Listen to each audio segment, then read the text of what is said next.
Hi everyone, स्वागत है आप सभी का आपके अपने यूट्यूब चैनल एमसे मैथ्स में। आज की इस वीडियो में हम एक्सरसाइज 3.2 को डिस्कस करने वाले हैं। ओके, इसके पहले की वीडियोस में मैंने इस चैप्टर के इंट्रोडक्शन को और एक्सरसाइज 3.1 को डिस्कस किया हुआ है। अगर आपको उसमें कोई प्रॉब्लम है तो आप उसको सबसे पहले देख सकते हैं। ओके, तो स्टार्ट करते हैं। फर्स्ट क्वेश्चन है इसका, right the answer of each of the following question. First part, what is the name of horizontal and the vertical lines drawn to determine the position of any point in the Cartesian plane। ठीक है। अब जो graph draw करते हो उसमें एक horizontal line होती है और एक वर्टिकल लाइन होती है। ठीक, तो आपको पता होगा कि जो हॉरिजॉन्टल लाइन होती है उसको हम बोलते हैं एक्स एक्सिस और जो वर्टिकल होती है उसको हम बोलते हैं वाई एक्सिस। ठीक, तो यहाँ पे हमने आंसर लिख दिया कि हॉरिजॉन्टल लाइन को हम बोलते हैं एक्स एक्सिस और वर्टिकल को हम बोलते हैं Y axis. Okay, now second part, what is the name of each part of the plane formed by these two lines. ठीक, तो जब आप ये दोनों लाइन को ड्रॉ करते हो तो आप देखोगे कि जो प्लेन है वो 4 पार्ट्स में डिवाइड हो जाता है। ठीक है, first part, second part, third part and fourth part. तो इसको हम क्या बोलते हैं? ठीक है, तो इसको हम बोलते हैं क्वाड्रेंट्स। ठीक, बस वही लिख दिया, first quadrant, second quadrant, third quadrant and fourth quadrant. ठीक, नाउ थर्ड पार्ट है कि write the name of the point where these two lines intersect. अब देखो, ये एक्स एक्सिस है, ये वाई एक्सिस है और ये दोनों लाइन्स जो है एक पॉइंट पर मीट करती हैं। इसको हम क्या बोलते हैं? तो इसको हम बोलते हैं ओरिजिन। ओके, सेकेंड क्वेश्चन है, see figure 3.14 and write the following. ठीक, यहाँ पे हमें एक ग्राफ गिवन है, इसमें पॉइंट्स लोकेटेड है। ठीक है, और इससे रिलेटेड जो भी क्वेश्चन पूछा गया है उसके हमें आंसर देने हैं। ठीक है, तो इसका सबसे पहला पार्ट है द कोऑर्डिनेट्स ऑफ बी। ठीक, तो हमें बी के कोऑर्डिनेट बताने हैं। ठीक, तो हम क्या करते हैं, सबसे पहले हम एक्स एक्सिस के डिस्टेंस को लिखते हैं। ठीक है, तो आप देखो बी यहाँ पर है, तो एक्स एक्सिस के डिस्टेंस है -5 एंड देन वाई एक्सिस की लिखते हैं। तो वाई पे देखो तो ये 2 है, तो लिखेंगे -5, 2। ठीक, सेकेंड पार्ट में पूछा गया द कोऑर्डिनेट्स ऑफ सी। सी देखो यहाँ पे, सी ये है, एक्स एक्सिस की डिस्टेंस देखो 5 है और वाई की देखो -5 है, तो 5, -5 हो जाएगा। ठीक, नाउ थर्ड पार्ट है the point identified by the coordinates -3, -5। ठीक, अब हमें कोऑर्डिनेट्स गिवन है, अब हमें पॉइंट को आइडेंटिफाई करना है। ठीक, तो यहाँ पे -3, -5 हमें देखना है ग्राफ में।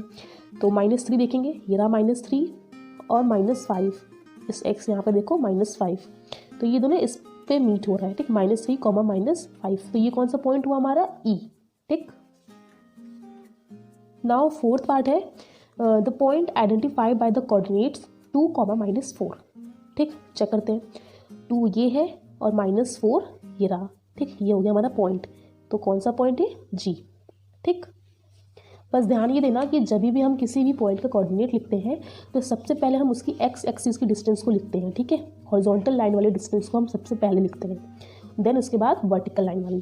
ठीक, नाउ फिफ्थ पार्ट है the abscissa of the point D. ठीक, तो पॉइंट डी का हमें एब्सिसा बताना है। ये बताने के लिए हमें पता होना चाहिए कि ये आखिरकार होता क्या है। तो कोई भी अगर पॉइंट है, लाइक मैंने ये जी वाला लिया, यहाँ पर लिखा हुआ है 2, -4। ठीक, तो ये जो 2 होता है इसको हम बोलते हैं एब्सिसा और जो ये -4 है इसको हम बोलते हैं ऑर्डिनेट। ठीक, बोलेंगे एब्सिसा ऑफ जी 2 होगा और ऑर्डिनेट ऑफ जी होगा -4। तो यहाँ पे हमसे पूछा गया क्वेश्चन में पॉइंट डी का, तो डी पॉइंट कहाँ पर है? ये रहा पॉइंट डी, तो इसका एब्सिसा क्या हो जाएगा? 6। ठीक, तो आंसर में आप लिख दोगे 6। नाउ सिक्स पार्ट है the ordinate of the point H. तो अभी मैंने बताया कि एब्सिसा और ऑर्डिनेट हम किसे बोलते हैं, तो हम देखते हैं एच पॉइंट कहाँ पर है अपने ग्राफ में। ठीक है, तो ये रहा हमारा एच पॉइंट, इसके हम अगर कोऑर्डिनेट्स को लिखें तो सबसे पहले एक्स एक्सिस की डिस्टेंस -5, फिर वाई की -3। ठीक है, तो इसका ऑर्डिनेट क्या हो जाएगा? इसको हम बोलते हैं एब्सिसा और इसको हम क्या बोलते हैं? ऑर्डिनेट। तो ऑर्डिनेट हो जाएगा -3। ठीक, -3। ओके, सेवेंथ पार्ट है इसका the coordinates of the point L. ठीक है, तो एल के हमें कोऑर्डिनेट्स को बताना है। तो यहाँ पर एल कहाँ पर है? ये रहा। ठीक है, तो अगर आप देखो तो आपकी एक्स एक्सिस यहाँ पे कोई डिस्टेंस नहीं है, मतलब 0। ठीक, और वाई एक्सिस पे कितनी डिस्टेंस है? 5, तो हो जाएगा 0, 5। ठीक, नाउ एट्थ पार्ट है the coordinates of the point M. M point के कोऑर्डिनेट्स बताने हैं। ठीक, तो एम पॉइंट कहाँ पर है? ये रहा। ठीक, एक्स एक्सिस में कितनी डिस्टेंस है इसकी -3 और वाई में देखो तो 0 है, तो ये हो जाएगा -3, 0। ओके, सो एक्सरसाइज 3.2 के हमने दोनों क्वेश्चंस को डिस्कस कर लिया है। आई होप कि आपको ये दोनों क्वेश्चंस बहुत ही अच्छे से समझ में आए होंगे, और अगर ऐसा है तो आप मेरी वीडियो को लाइक शेयर करना बिल्कुल भी ना भूलें, और अगर आप मेरे चैनल पर नए हैं तो इसे सब्सक्राइब भी जरूर करें। मिलते हैं अपनी नेक्स्ट वीडियो में, जहाँ पर हम एक्सरसाइज 3.3 को डिस्कस करेंगे। Till then bye bye.